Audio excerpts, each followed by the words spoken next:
Hello and welcome to the promised tutorial a lot of users asked for. Check the video description for the list of software used and where to download it. Please do not use the comments to ask questions already answered in the video description. I decided to use Pollinate for this tutorial because it was very easy to cheat. Let's head over to netlog.com using Firefox.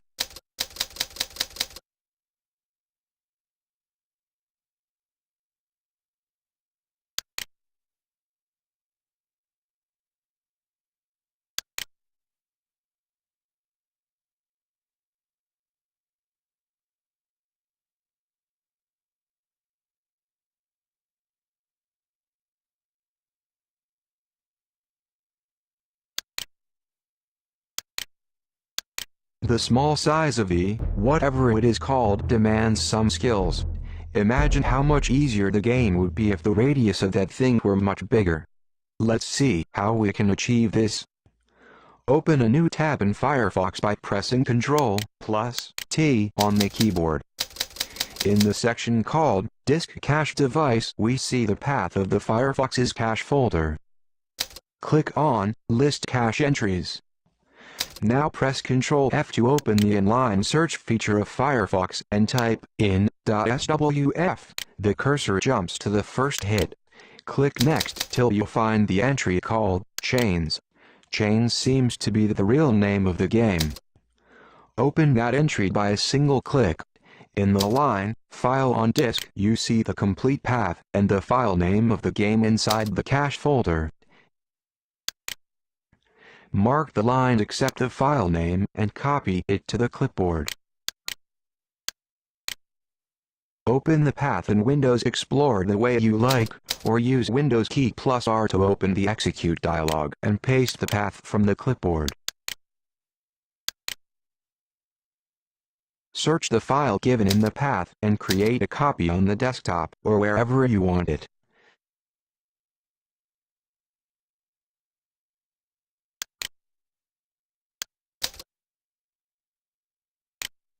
Add the extension SWF to the file. Open the file with SWF the compiler by using drag and drop. Welcome to the magic part of the show. Because we know what we are looking for, we can navigate straight to the correct section.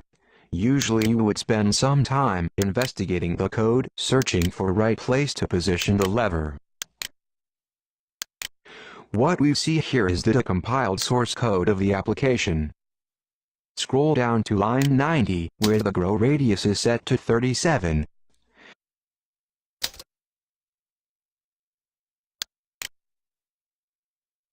Copy the marked part to the clipboard. We will need it soon. Switch the mode from source code to raw data. In this mode we see the bytecode with comments. Paste the clipboard to the search field to speed up the process a bit. You may notice that in this mode the number of lines increased dramatically. We found the value 37 and see it represented by a hex value of 25. Mark some lines, starting with the value 25, and copy them to the clipboard. The more lines you copy, the less the risk of replacing values at a wrong place later. Switch to your favorite text editor and paste the clipboard. Delete all lines, starting with an underline. They are comments we don't need any longer. After that, remove all line breaks, spaces and slashes. Copy the lined up hex values to the clipboard. Press Reload in Firefox. We want to apply the cheat on a fresh loaded version of the game. Open HXD, press Ctrl+Shift+R, and select the browser process in the dialog. Press Ctrl+R to open the Search and Replace dialog. Paste the clipboard in both Search and Replace fields. Change the 25 to a 64 in the Replace field. Set data type to hex values. I am used to select all as search direction. Press Replace All. When you're done, the hex value we searched for was found one time. Press Ctrl plus S to save. The effect should be visible in the game now.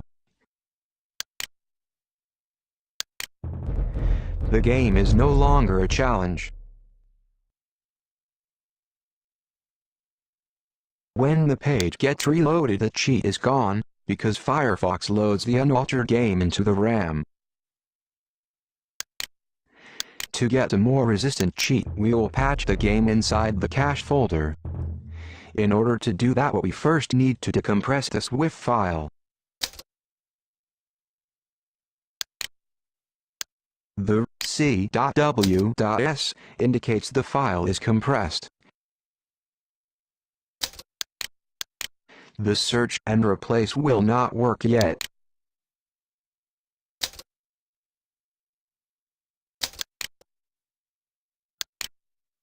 Drag the SWF to SWF-to-comp. Now drag the decompressed SWF to the hex editor. The FWS indicates the file is now uncompressed. Repeat the search and replace procedure we done before and finalize it by saving the changes. The local copy of the game is now patched. Before we can copy it back to the cache folder, the SWF needs to be compressed.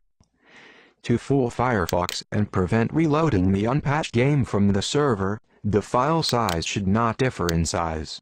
Drag the file to SWF-comp. Remove the file extension, so the file name matches the one in the cache folder again. Copy the file to the cache folder and overwrite the existing.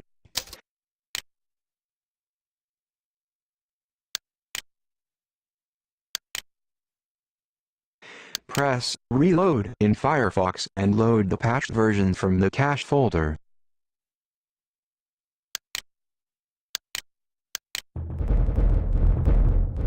Voila! The cheated version again. But this time it's reload resistant. I usually start working with the local copy and verify the bytecode changes in the decompiler first.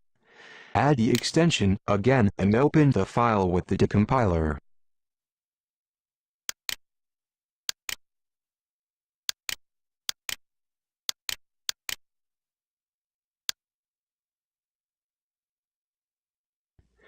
What value do you think we will find in line 90 now? You were right. On some games, you can't simply edit an important value like the radius in this example.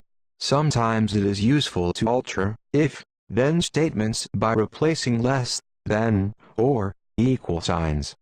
After all, some basic programming knowledge are enough to find a weak spot in almost any game.